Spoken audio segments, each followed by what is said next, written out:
ending it on we are ending it on Sunday, God willing. And I know Fridays we all have our plans. Some will be going out and all that, but this webinar is also very, very important, and it is something that is going to go a long way in helping us. Thank you to Hope Our Foundation for this opportunity as well. I'll try my possible best to finish the not presentation. We are going to have a discussion actually within 30 minutes so that the next 30 minutes we'll use it for question and answers. And I'll be projecting my slides and also permits me to put off my video for now. Thank you.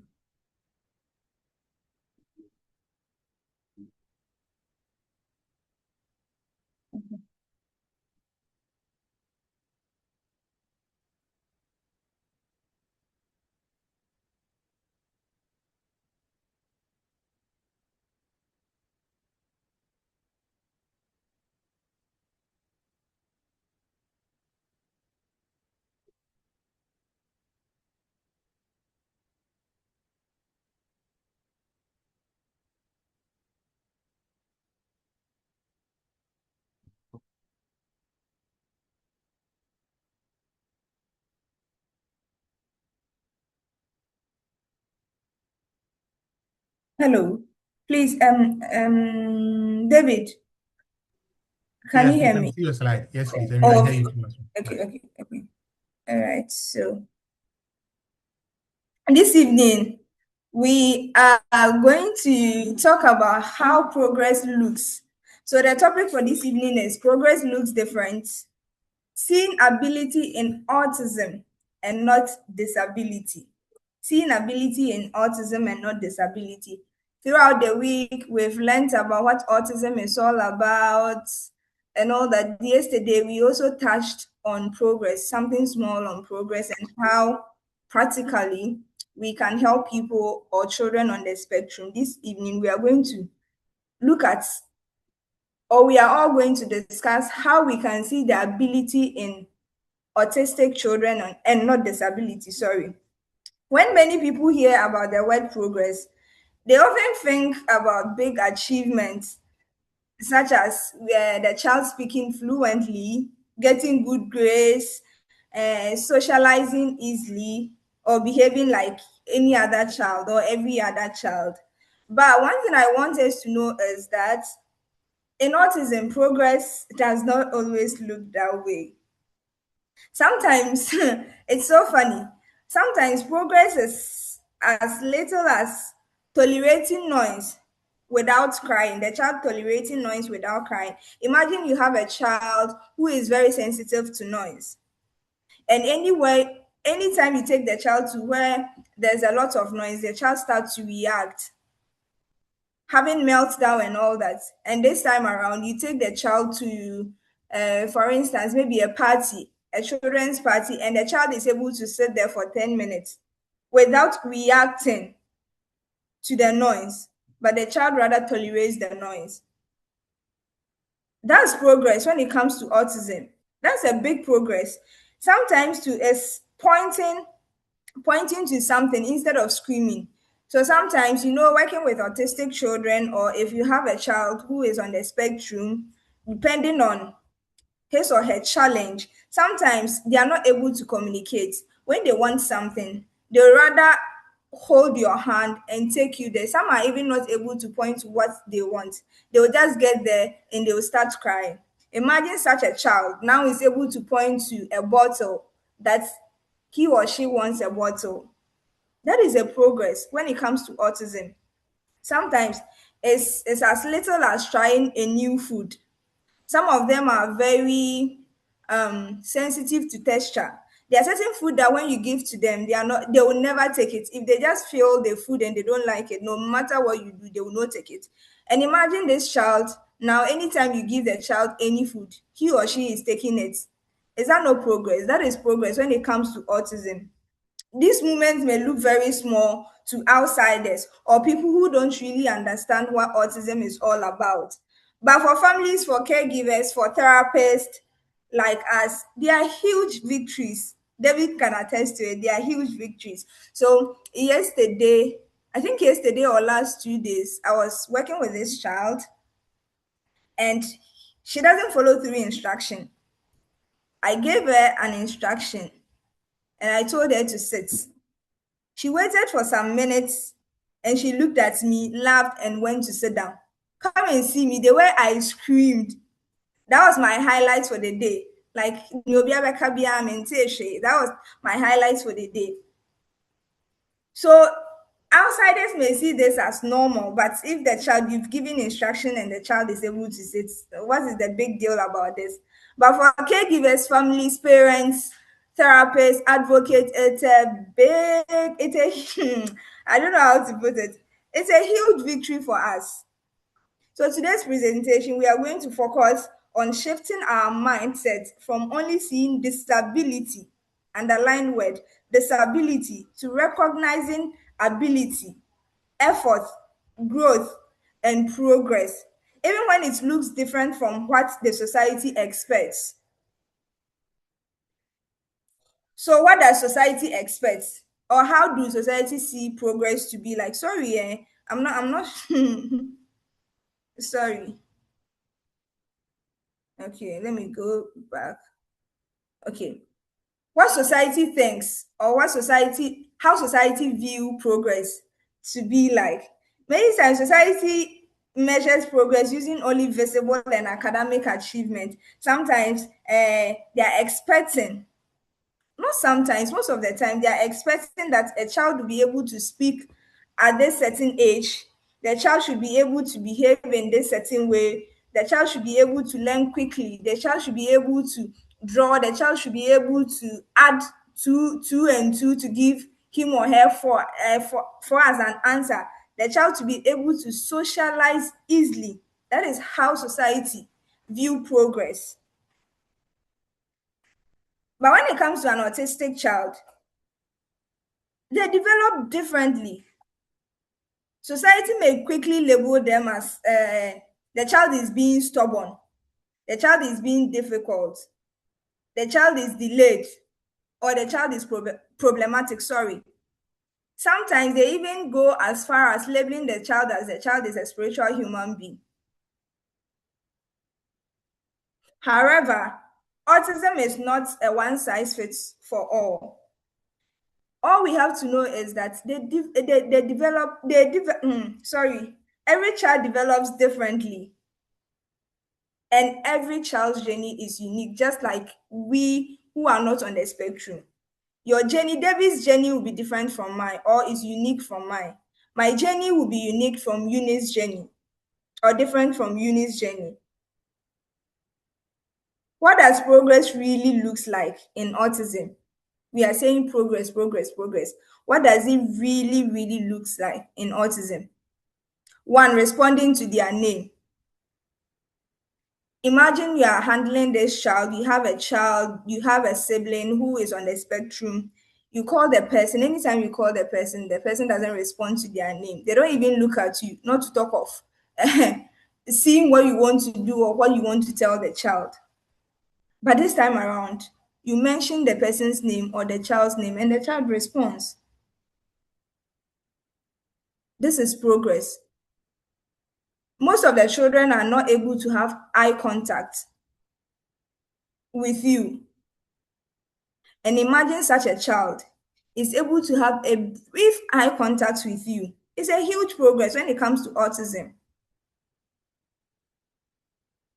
The child is non-verbal. You've been trying to help the child to be able to communicate with you using pictures for a very long time. And this time around, the child is able to, for example, maybe the child wants to go to potty, and the child is able to pick a picture with an image of potty and send it to you. This is a huge progress. Just like I said early on, some of them are very sensitive to noise, light, texture, and all that. And imagine this child is able to tolerate it, what he or she was sensitive to for some time. It's a big progress. Following simple instructions. Sit down, Mina. the child is able to sit. This is a huge progress when it comes to autism.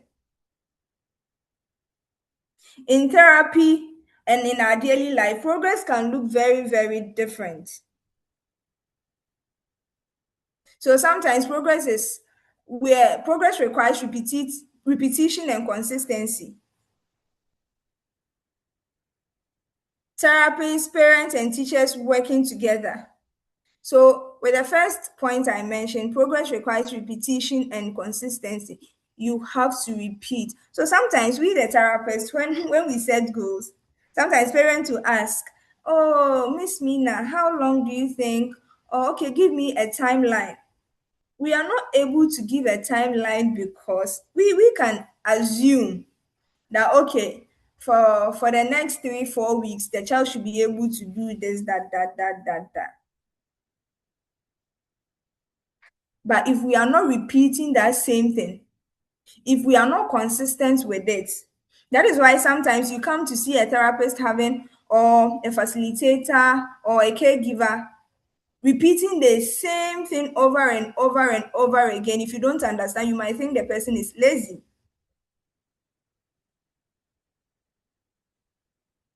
So progress requires repetition and consistency. Therapists, parents, and teachers working together. Therapists alone cannot do the work. Parents alone cannot do the work. Teachers alone cannot do the work. Advocates alone cannot do the work. Facilitators alone cannot do the work. It's a teamwork. They all work together. Therapy sharing his or her goal with parents, telling parents what to also do at home, sharing their goals with teachers, teachers also sharing their goals with therapists and parents. It's a teamwork, working together, monitoring progress, assessing the child. So if a therapist is doing, parents are also doing at home, teachers are also doing in the classroom. Just like I said, small achievements may take weeks or months. Small achievements may take weeks or months. One of the biggest problem when it comes to my work or the field I am in is when you are working on potty training a child. Hmm. Some of them, some few weeks, they are able to pick up. Sometimes even 6 months, you've still not been able to achieve your full results, or the child is still not potty trained. Sometimes a year, and you are still working on potty training. So all I want us to know is it takes time, or it may take time. Let's be patient and let's keep repeating it and let's be consistent with it. We will see progress. Every sorry, every small victory. Sorry, I'm trying to. Okay, sorry. Every small victory deserves celebration. Sometimes we want to wait till we see that the child is speaking fluently before we celebrate the child. No. Just like I mentioned, if the child is able to have even eye contact with you for some few minutes or few seconds, you have to celebrate that victory. So you see an autistic, you see a child on the spectrum's parent, and they are telling you, "Oh, for now, my child is able to smile back at me. He or she looks at me for a minute or two." And somebody who doesn't understand says somewhere and be like, "Ah, but see where they are normal. Is he or she able to talk?" Do you know what that means to the parent? Being able to have eye contact with the child. Do you know how it means to the parents? So every small victory deserves celebration. We need to celebrate it. Let's not wait to see a big change or improvement. Every small improvement is a huge celebration for us. The emotional side of progress. The emotional side of progress. Parents celebrate moments others may overlook, just like I mentioned. Those who have witnessed or seen this, talking about this is even making me emotional. After years, after 2 years, after a year, after 1 year, some months, after 2, 3 years, the child is able to now say, Mama. You will see how some parents are so happy to the extent of even crying. We are even happy to the extent that sometimes we even share tears. A huge eye contact, a hug, eye contact, or a first word can mean everything to us, can mean everything to parents, can mean everything to families, can mean everything to facilitators, advocates. Different timelines do not mean failure. Different times do not mean failure. Even sometimes, having even two different parents who have children on the spectrum, parent A sees that her child is able to make eye contact, her child is able to follow through instructions, so her gross motor skills is worked on, and parent B is not seeing that. And he or she becomes very, very emotional. But we have to know that different timelines do not mean failure. Their progress is different, is unique, and they are also making progress. We might not see it, but they are making progress. Progress is deeply personal for families, just like I mentioned. We, those sitting behind, will not understand and might think, if the child is able to have eye contact with you, is the child able to speak? That eye contact alone. So, progress is deeply personal for families. Now, seeing ability instead of disability. Seeing ability instead of disability. Sorry. One of the biggest challenge autistic children face in this our society is what they cannot do. Society tend to look at what they cannot do more. So let me bring it to our settings. We, those who are not on the spectrum. Imagine you are in the class and you are finding difficult with some subjects, or let me say mathematics, because a lot of us don't like mathematics. We are not able to excel. We are trying our best. So if today we are able to do 1 plus 1, 2 plus 2, and you are not seeing that ability, you are not seeing that progress, and every time you are just looking at or focused on the other side of it, we are not good. In this context, the disability aspect of it, how will you feel? Just imagine, you put an autistic child aside, just imagine, how are you going to feel?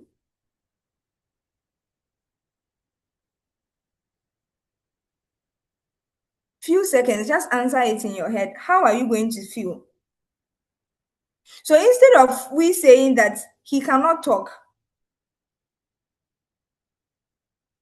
why don't we ask ourselves that how does he or she communicates?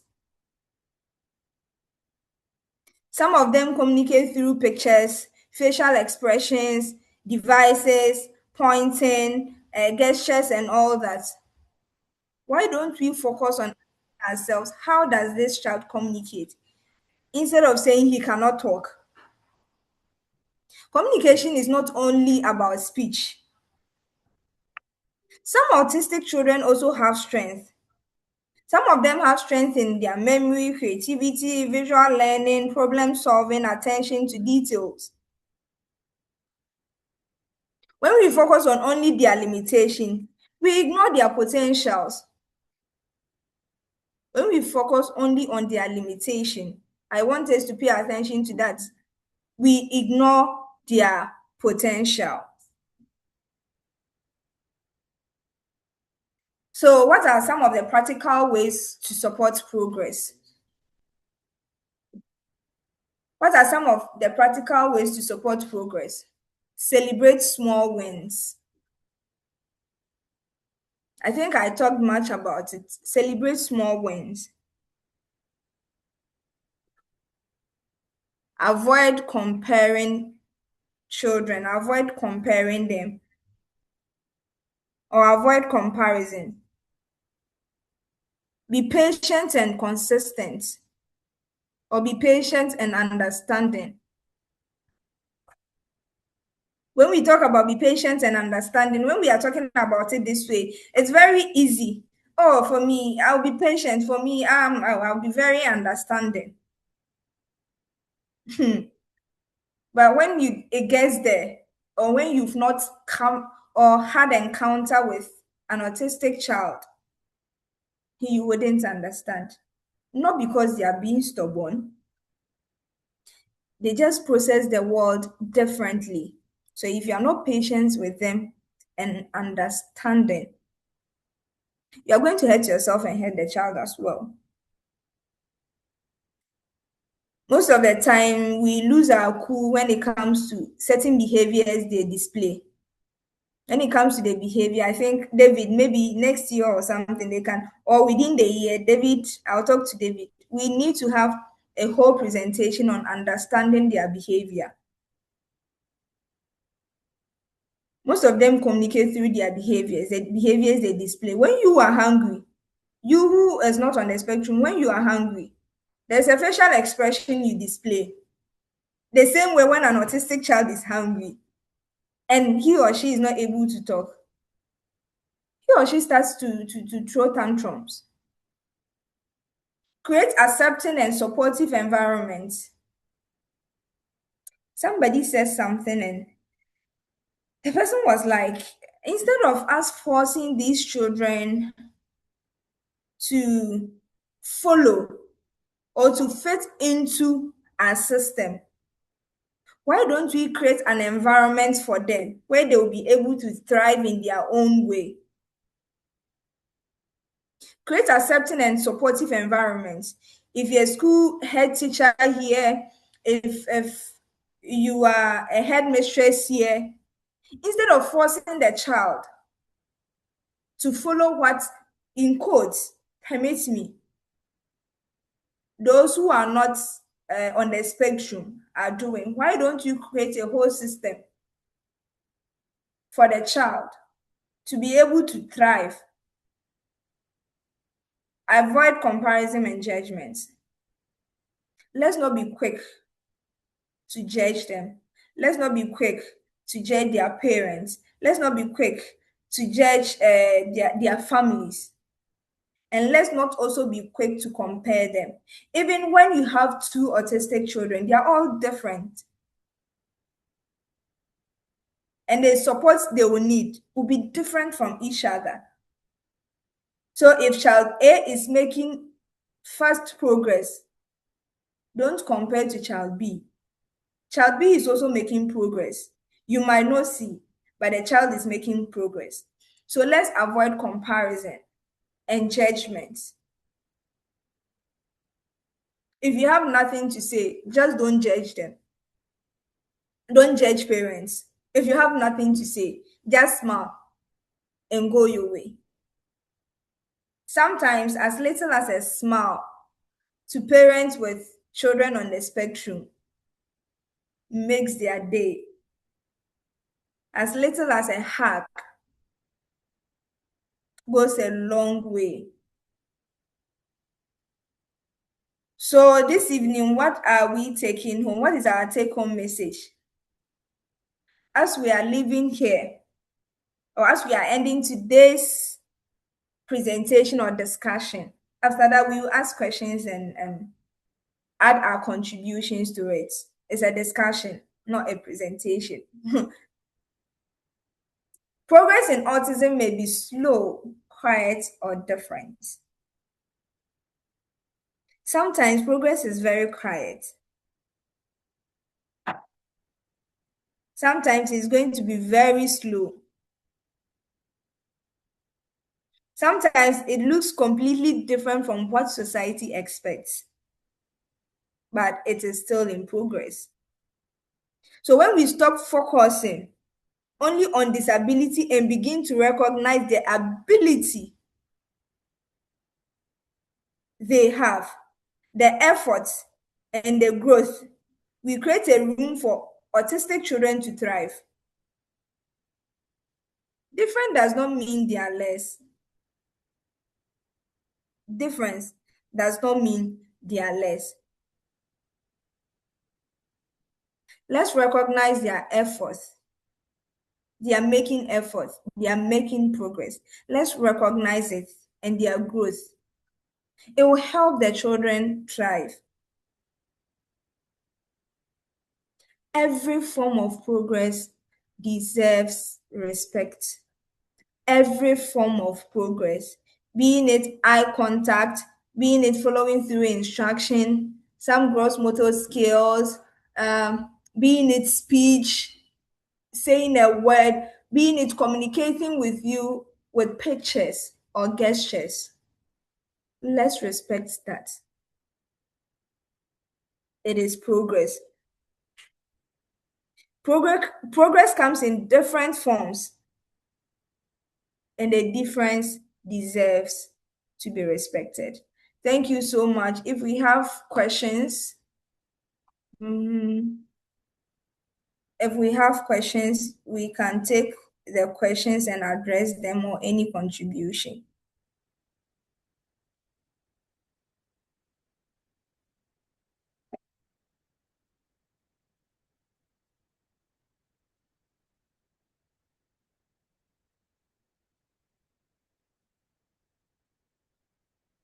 Thank you very much, Madam Mina. So, if you have any question that you want Madam Mina to address, you can do that by sharing it in the chat room or showing your hand using the icon. All right, Cynthia, please, you can go ahead and unmute yourself.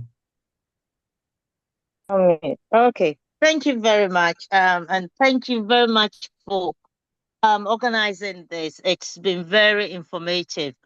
But there was something that our facilitator or our presenter did mention, and I keep asking myself questions around it, and it is on comparison. Okay. Can I ask that you explain it a little bit more why I don't need to compare? I know you said it's unhealthy, but if I don't compare in a healthy way, for instance, if I see somebody's child made a progress and I noted that, it's something that my child has not been able to meet at the moment, but rather it gives me hope to say one day, even if he's not there, one day my child will be able to maybe attain it. Whatever time it comes, that is where we have the patience. And so I think I cannot take comparison out. I don't know, but I just want you to explain it a little bit for me. I think encouragement will do. If seeing progress in somebody's child and you are happy about it, that should rather encourage you and motivate you that yes, if this child has been able to make progress to this far, my child will also make that progress. I'm saying don't compare because they are different. No two autistic children are the same. They are all different. Even if they are twins, they are all different. Their needs are different. For all you know, the child you are looking up to or the comparing your child to is level one autistic child or is on level one of the spectrum, and maybe your child is on level three, and their needs are different. They might have similar needs or one or two things in common, but in general, their needs are different. So if you don't know this or you don't know that maybe your child is a level one autistic child and you are comparing to a level three autistic child, you are going to be disappointed. First of all, it will start from you. and it will affect the child as well. So instead of you comparing it, you are saying it in a positive way. I think it should be motivation, encouragement, that if this child has been able to make progress this far, then my child will also be able to make progress, or my child is also making progress. I don't know if you understand the difference, or you get what I'm trying to say. Right. Thank you First very of much. all, First of all, the child you are comparing to is the child on level 1 or level 2. Is your child also on level 1, level 2, or level 3? You have to know these different. They are different. So it should rather motivate you, encourage you, but not for you to compare the children. Thank you. Thank you very much, Madam Mina. Mr. Francis, your hand is up. I think you want to.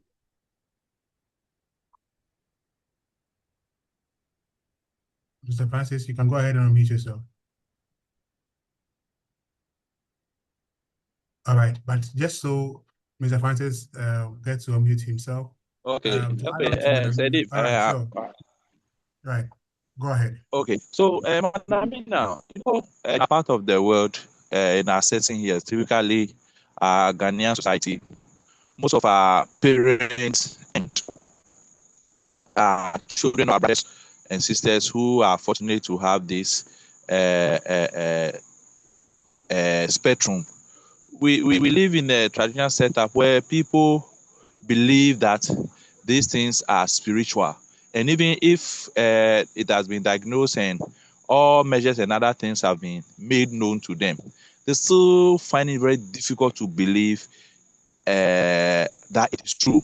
And getting help from experts and people to make their children have a better way of life is a challenge. How do we bridge that gap in our modern setting, even for parents to get to understand and come to reality that these things still exist and they need help to overcome it? Thank you.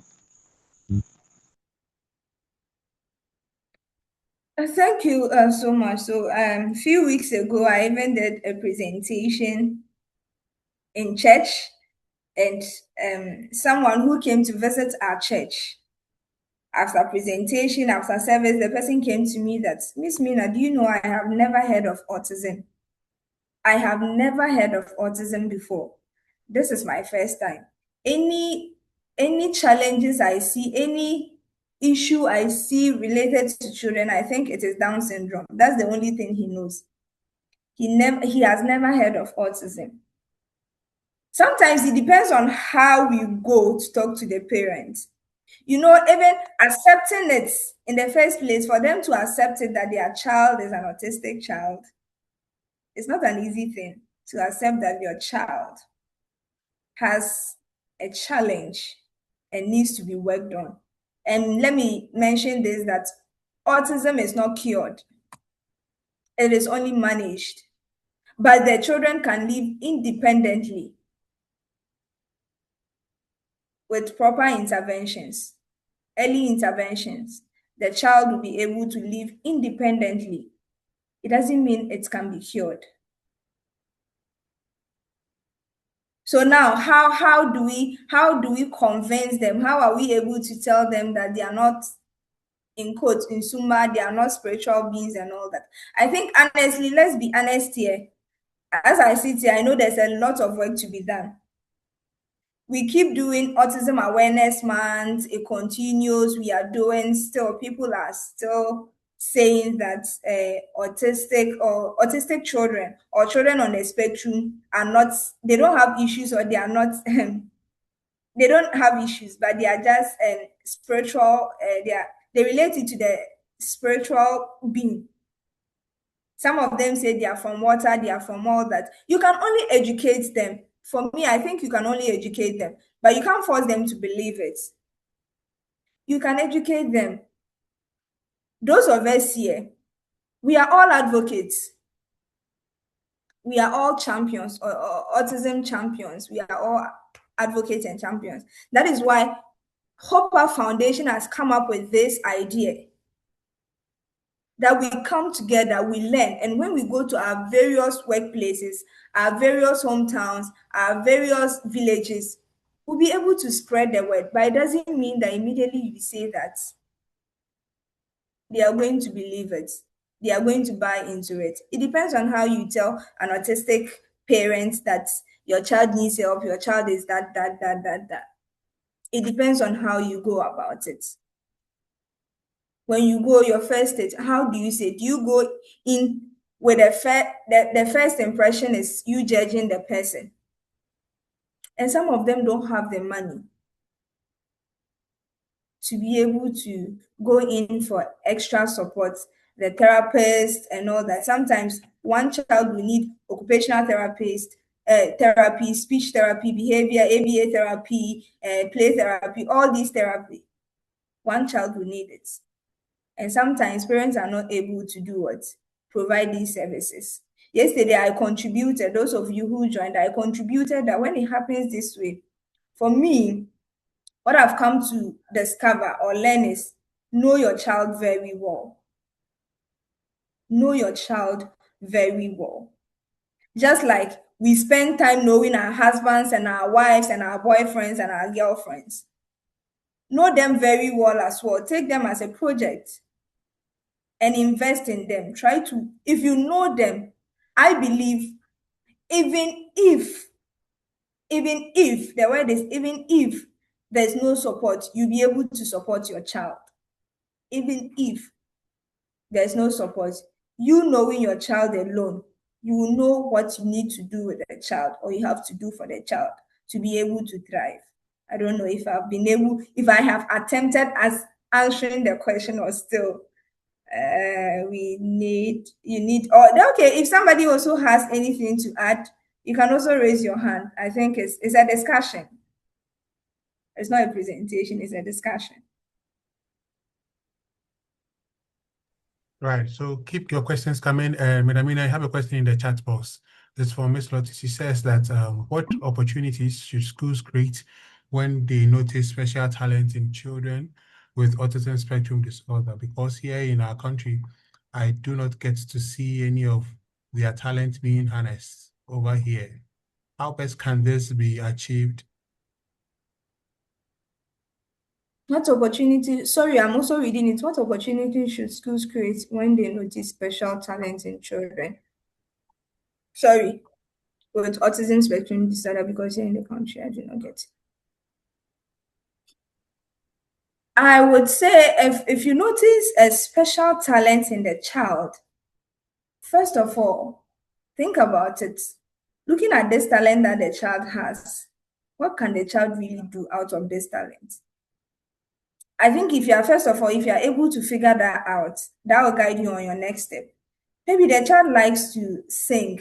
I have this child working with, she loves music. She loves song. She loves song. So everything about her is music. Teaching her, if you are just teaching her with a normal teaching style, she's never going to respond. Turn into music. And she's going to be there. She'll be able to memorize. She's on the spectrum. So imagine maybe the child is very good. The child loves music. Ask yourself, this child loves music. Mina loves music. Mina is on the spectrum. How can I help this child? What can come out of her love for music or his love for music? What can come out of it?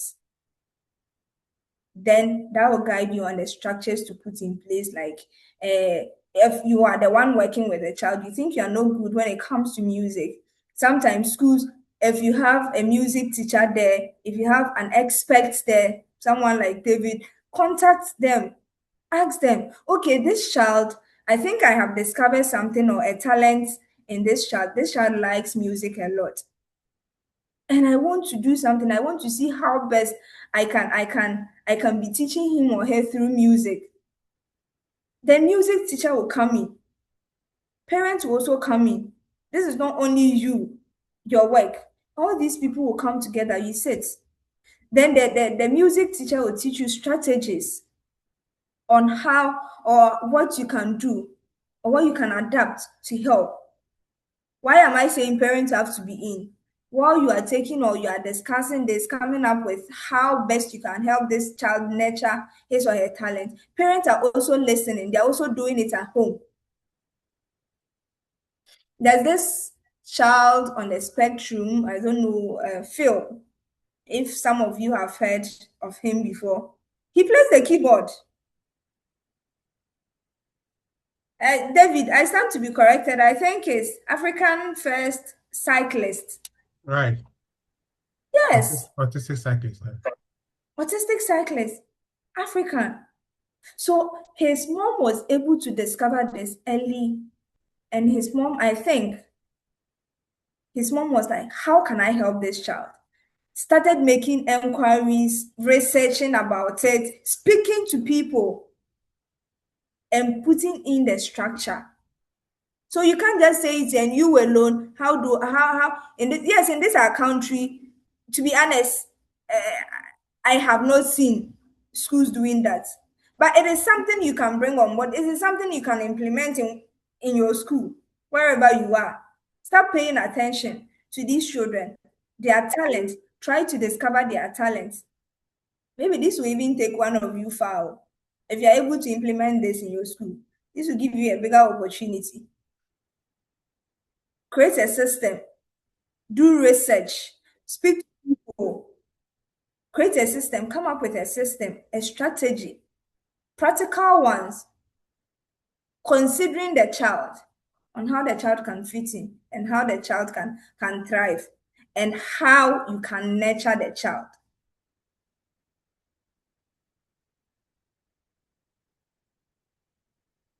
To stand out or to be able to, for his or her talent to be able to be seen. I don't know if I've been able to answer this question.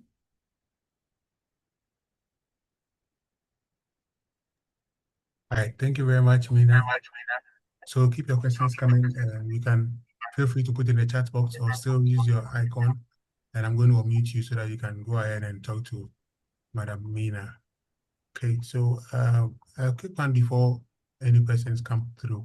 I think the first question that came about the comparison, I wanted to make a contribution before Mr. Francis came in. For the comparison, it is also very important that you don't compare. Yes, I don't sign into comparison because there are some particular milestones that whether you like it or not, some children will not be able to achieve because of how their severity differs and also some of the other things that they present, autism presents itself with individually. Okay, and so that is why we're saying that there are some people who can be able to thrive extensively, okay, and some also might be able to also work around it. But it is very important to understand that it is not all the times that some certain things can be achieved, even on a normal space that we find ourselves. There's some things we strive and we want to do, but then we realize that we find difficulty in doing it or not even be able to do it at all, right? And so those children on the spectrum are not any different from any child. They are also the same boy or the same girl growing. However, they are fortunate, yes, to be on the spectrum because I see the spectrum to be something more beautiful than something that they can't do. They can do anything on the spectrum. However, based on their strength and based on how the severity presents itself, yes, that is why we advise that it is not good for you to compare because when you compare, no matter how positive or encouraging it is, it gets very devastating and also very draining as time goes on. And so you want to all the time measure the child's today with yesterday and then the child's tomorrow with today. That is very important. All right. Madam Janet, your hand is up. You can go ahead and unmute yourself. So before Madam Janet comes in, I even want to say that comparing might even dampen the child's self-esteem if care is not taken. So for comparison, let's try as much as possible to do away with it, but rather let the progress of the other children motivate and encourage us, not to give up, that our children are also making progress. I don't want to say our children will also make progress. They are making progress already.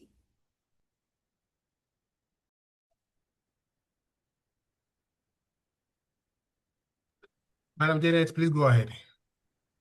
Okay, thank you very much. Good evening. My little add up to the comparison. I think giving a scenario. I was handling one child, and then their dad, he kept on comparing the child. I think he was the firstborn, a guy, and then he had two little siblings, ladies. But he kept on comparing the child with the other siblings, that they are able to read, they're able to write well. And then this my boy is not able to write and stuff. Like, it became overwhelming. Though he's autistic, his speech was okay. He was able to write, but I don't know whether their father was expecting an overnight miracle or something. I can't really talk about it. And then I think it got to a point where the comparison, he complained, like, not as in talking, but he made some gestures that one day I think the sisters were there, and then the dad complained that the sister was able to read. That's the younger sister. She was in KG2 by then, and then my boy was in year 2. That he gave them a book to read, and then the sister was able to read, and then my boy wasn't able to read. He said it, he was complaining to me. So he said it in front of them. And then I saw the gesture from my boy. You could see he didn't really like it. So I had to talk to the dad. But I also realized that the dad was really impatient. He was expecting an overnight miracle. Like, I don't really know. So honestly speaking, I got fed up. And then something I've never done. But this time, I had to do it. I had to stop working with them because I was doing everything, trying my best for the dad to understand. But the way he was very impatient and kept complaining, I had to stop working with them. And as at now, I remember, and then I just feel very bad, not for the parents, but for the boy, because I realized he was progressing slowly, but it was okay. I was celebrating it, just like you said. I was celebrating it with him. Whenever he was doing good things, he was progressing. I was celebrating it with him. A hug, a compliment, appreciation. I was doing it. But I realized that dad was very impatient. So I had to stop working with them. And that's my small opinion about the comparison. And then my main one is about the talent. I'm working with a child now, a girl of I think 7 years now, and her speech is progressing gradually. And then I realized, not only me, her nanny and then some of the teachers, they realized that she loves doing house chores than writing. Her writing is, I think, occasionally when she feels that she writes. When you force her to write, she'll start crying. She'll cry the whole building down. But when it comes to house chores, even if you've not invited her, she will wash, clean, arrange. She will intentionally just dismantle everything in their living room and then arrange them perfectly. Put everything to where everything was. Perfectly. When it comes to cleaning, washing utensils, she will wash, rinse them, clean. She will take this, if it's a bottle, she'll take this bottle, or if there are plenty bottles in a bowl, she'll take this bottle and then she'll look for the exact cover for it, and she'll cover it, arrange them perfectly. Sweeping, she will sweep for you. But when it comes to academics, that is the main problem I have with her. When it comes to academics, and then she insists on not writing, no matter what you do, she won't write. And she will cry. If someone walks in, the person will think you've done something bad to her. And that's my main problem with it. I've honestly researched about how to go about this thing, but I'm not getting, and then it's really getting me worried. And then the funny thing is, the other teachers, they see it to be normal, and then they sometimes jovially say, "Kacha any papa na umbi restaurant man why?" That's an energy. Eduane ye ho ne efi enioma ye ho.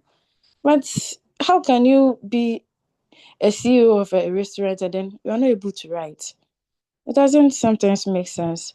So honestly, my worry and my headache is for her to academically, just so that she put in the effort of doing those house chores. If I can get a strategy for her to put in that effort into her academics. Thank you very much. Right. Thank you very much, Madam. Yeah. Mina, would you want to take that? Or you want to, let's add Cynthia's question. Cynthia, your hand is up. Please go ahead. Okay, am I unmuted now? Yes, Can you please. You hear can me? talk.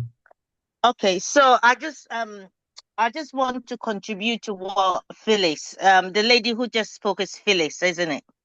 Right. About what she was saying about the comparison. What you can clearly see from her narration is that the father has not come into acceptance, and he's still ignorant about the child, the profile of the child that he's bringing up.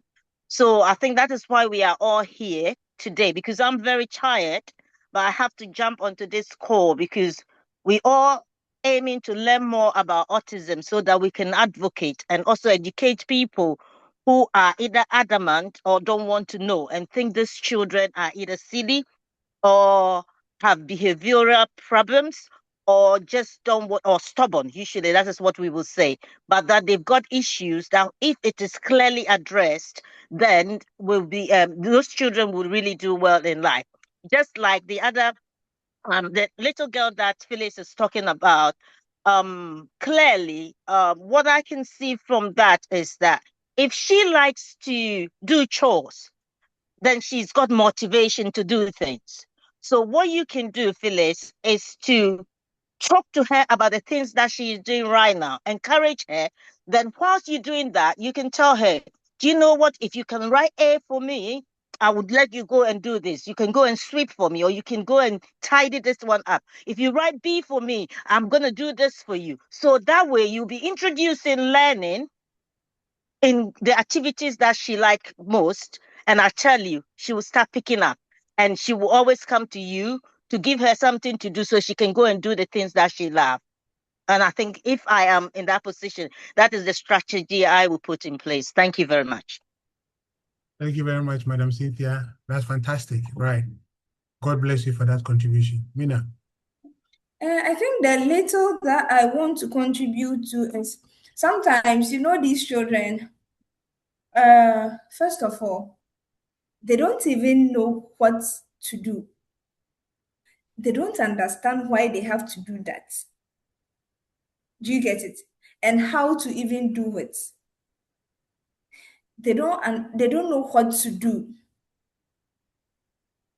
They don't know why they have to do it. And they don't know how to do it. So we need to communicate to them. You see, one thing we always take for granted is that we think they don't understand. They don't listen to us. They do. We need to explain these things to them. Find the child's strength or interest. Leverage on that to teach the child what the child has to do, why the child has to do that, and how to do it. But I would say if it is not working, people work. Last year during Mother's Day, I went to GH1 TV. I was invited there they were celebrating mothers with special needs children. And fortunately, I met this woman. I'm not going to put her name out here. I think her daughter is an autistic child, and her daughter is out there. So a lot of people know, but I'm not going to put the name here. The child loves to pack food things, loves to wash plates. And the child works at one of the biggest hotels in Accra here, in Ghana here. She washes plates. She's making money. When it comes to writing, reading, no, she has no interest in that.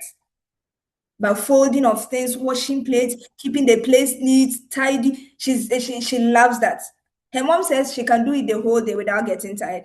So sometimes she'll fold things, their clothes, and she'll go and scatter everything again and fold it again. And she works in one of the biggest hotels in Accra here. She's just there. She folds the towels, the bedspreads, and all that. And she washes plates. And she finds joy in it. So if all these things are not working, I would say don't force them. Don't force them. Like don't force them. Try other strategies. Ask yourself, how am I going about it? That a child is even not able to pick up. You see, sometimes one of the mistakes we also make is we don't get to know the children very well, and all we do is, especially when it comes to therapists like us, all we do is to do tabletop sitting therapy. I don't know if you get me. So I'm sitting here, so this is the table. I'm here, the child is sitting across here, and I'm trying to engage the child. But you should know that some of the children, you get them to do what you want them to do or teach them through play. When you are playing with them, when they lie on the floor, you also lie on the floor. So if you are forcing, so you also have to assess yourself. Okay, I'm using this method, this strategies is not working. What other strategy can I use? You know, when it comes to this field, as a facilitator, as a therapist, as a teacher, when it comes to this field, you can't use one strategies for everything. You have to read, you have to explore. Sometimes it's even not, the strategies are not in the book. You have to think, and come up with a strategy. So you need to also explore other strategies and see. Maybe the strategy you are using right now is just not working for the child. He or she finds no interest in it. Find other strategies. That is why we are here. Celsia is here, David is here, I'm here. Other therapists are also on board here. We are here. Reach out. Let's explore. Let's think. We don't also know it, or we also sometimes I call David, I'm working with this child and this thing is not working. What do you think? He'll be like, okay, use ABC, let's see how best it goes. Sometimes partner, sometimes it doesn't work. You need to also explore, read. Sometimes you just have to sit down before you even sleep. Sit down quietly. Think about the child, the strategies you are using, and it is not working. What other strategies can I use? Creativity. When you are in this field, you have to be very creative as well. So sometimes it's just the strategies that we are using that is not working for them. Let's try other strategies as well. But I would say, after doing all these things, if it is not working, focus on her strength. Focus on what she's good at her strength, her ability, and work on it. Sometimes we sit here and we talk about, hey, if the child is not able to write and read, how will the child be able to work here? You don't know. Just like people earn jobs at certain organization that they even didn't go to school to learn about that, but they are there working the same way. So if it is just not working, don't kill yourself. If you are frustrated, the child will be frustrated as well. Just keep leveraging on the child's strengths and work on that. Help the child nurture it. That is what I would say.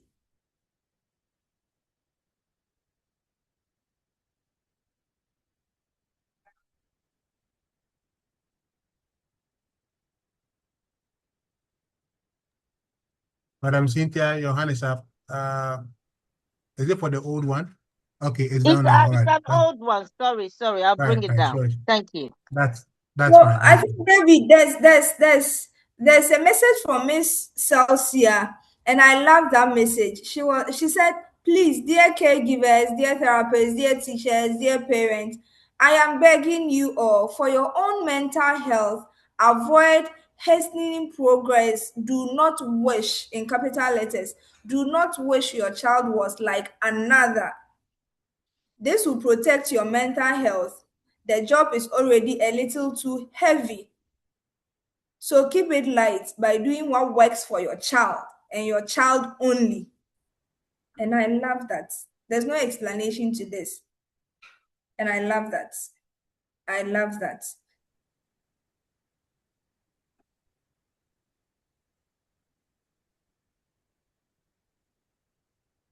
Yeah, David, I don't know if there are other questions or contributions. Okay. We've made use of our time. And so, yeah, I think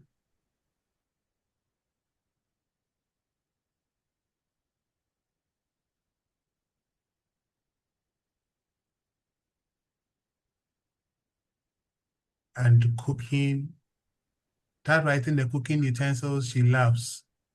Bake with her during the progress. Let her ride in the flour. Wow, that's fantastic. Mold the letter and the number using the cooking ingredients to write with oil and water. She would love it. That's great. All right, so thank you very much for joining today's session. Madam Mina, would can you put up your details, okay, so that if anybody wants to reach out to you, your center, and also personally, where they can get to reach you. So if you want to reach me, the number to reach me on is, I have posted it in the chat, 024 sorry, 88 99907, 024 88 99907. You can reach me at any time. Anytime, just feel free to reach out. Just reach out to me and we are going to talk.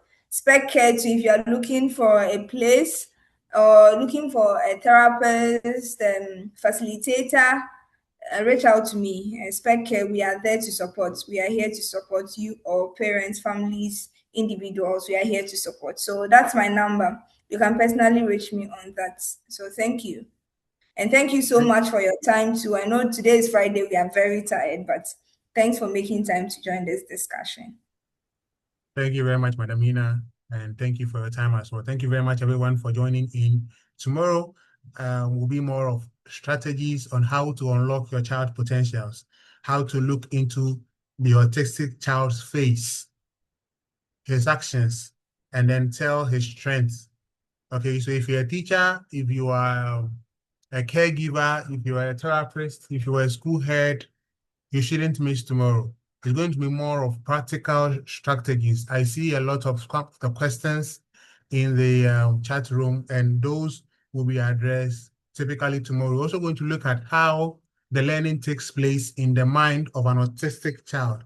All right. And so do well not to miss tomorrow. Afterwards, we will have the consultation session on Sunday. It's a Mother's Day special, and we are giving out to our wonderful mothers. And so there will be a special consultation section where we bring on board Ghana's finest medical doctor and child development expert, Dr. Nana Esigeizi Tete. You can go read a lot on her online. The name is Dr. Nana Esigeizi Tete. She will sit down and then take all your questions. If you have a child who is on the spectrum, can you do well to connect tomorrow? And it will be on Sunday for the consultation, and it's going to be a wonderful time. I want to say God bless you for your time, and God bless you for joining in. Madam Mina is with SpecCare Development Center. If you need any therapy, if you need any support, if you need any teacher guidance, if you need any parental guidance, you can reach out to her. All right, and then she's going to David, help you. people are Coming in.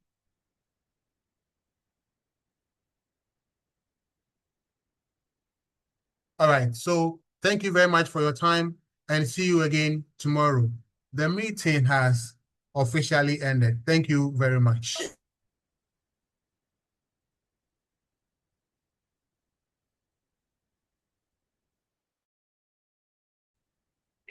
Is a non-governmental, nonprofit organization founded in 2022. She focused on empowering youth through education, health initiatives, and mentorship.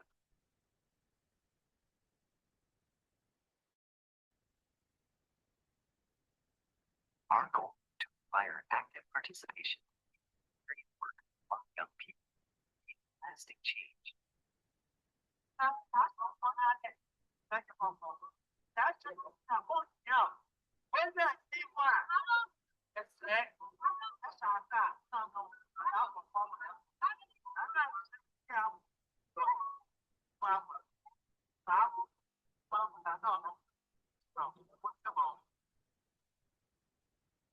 Every 2 years, we organize a community transformation project to support underprivileged areas by providing donations and educational opportunities.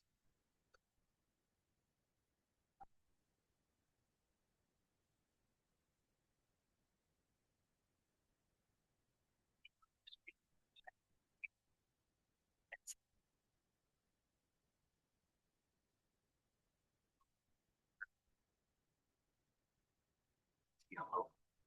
Special thanks to Pastor Reverend Ebenezer Narte for his valuable support to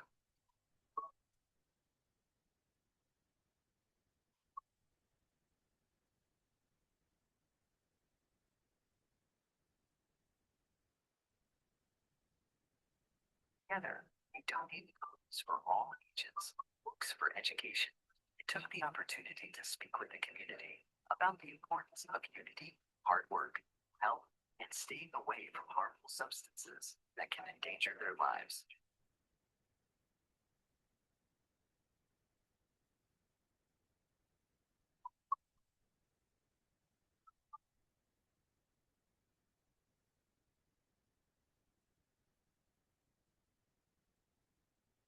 A huge thank you to all our generous donors and volunteers who made this mission possible. Your contributions were vital to the success of this project. We are truly grateful. Together, we are Hope Hub, and together we continue to make a meaningful impact.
Twice.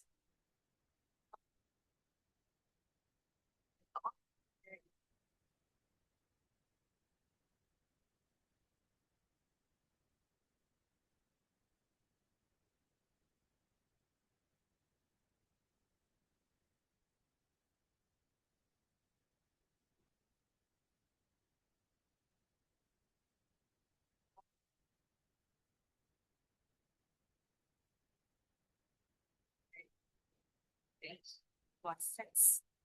But tell that's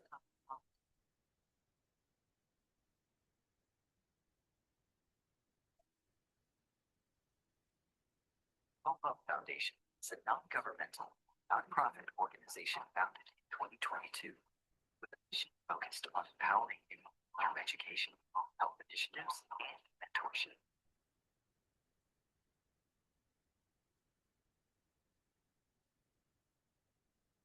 Our goal is to inspire active participation and volunteering work among young people, creating lasting change in communities.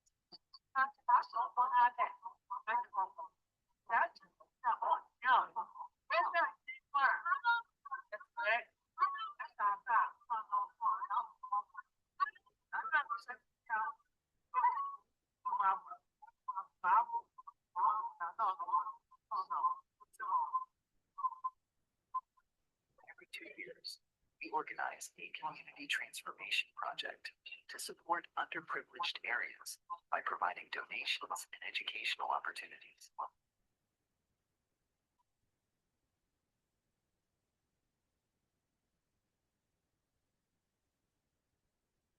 In our most recent project, we selected Ignorancia, a fishing community, after thorough research. We partnered with the Church of Christ spiritual movement, Ignorancia Local. Special thanks to Head Pastor Reverend Ebenezer Narte for his invaluable support.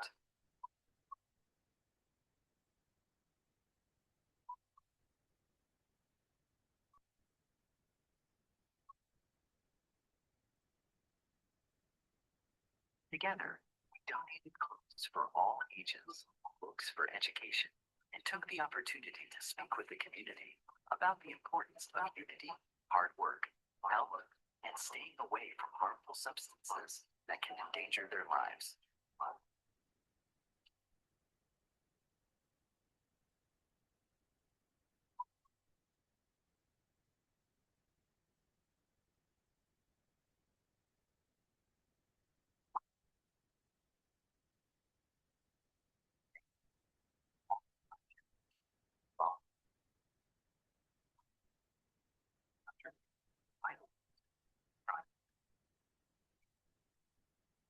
Together, art, together.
There's a lot of